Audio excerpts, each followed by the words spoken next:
especially Buhari and Idiagbo, was that this is the time to be sober, the time not to smile, the time to be serious, the time to be ruthless. You know, that was the war against indiscipline.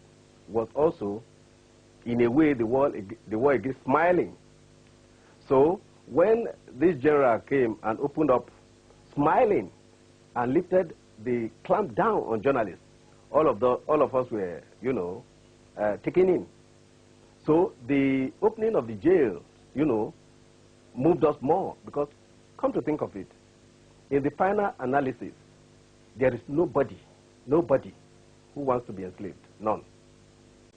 Decree 4 was perhaps one of the most invidious decrees that any government in this country ever passed. And so to have a man who came up and the first thing he did was, I'm scrapping this thing, we don't need it, that made him a hero automatically.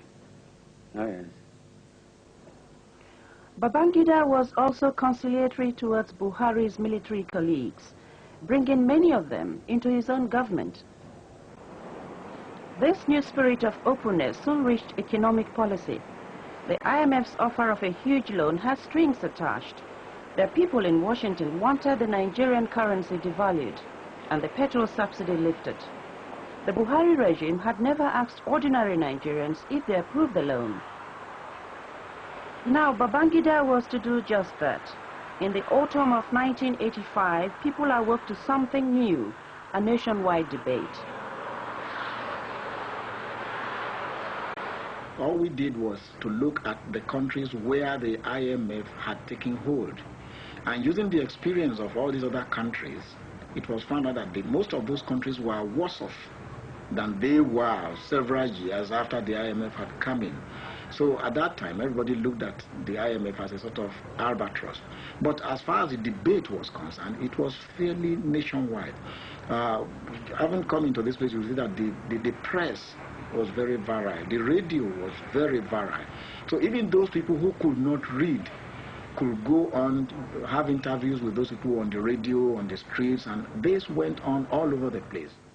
There was a debate in the sense that what kind of economic policies should be used, and it may well be that a certain set of policies were identified with the International Monetary Fund. And the International Monetary Fund, regardless of particular issues that may arise at particular circumstances, was trying to give Nigeria the most objective possible advice about how to address these problems. And sometimes, of course, these advice may not be very popular, but it may be the right thing to do. The debate fed on the natural prejudice of a nation, of a people, against, you know, economic classes, you know, one could say so, the distrust of foreigners running our affairs, and the opponents of IMF loan drummed up all these fears that you'll have in your central bank, you know, officials of IMF telling you what to do with your currency and what not to do. Some even liken it to the intrusion of a stranger male element into the purdah, where women are kept in some part of the country. In December, the government announced that Nigerians had rejected the loan. But within months, Babangida would wrap the IMF conditions around his own economic package. He'd been moved by people's awareness of the issues. If you go to the market today, ask an ordinary market woman the price, say, of a piece of cloth, oh, she will tell you.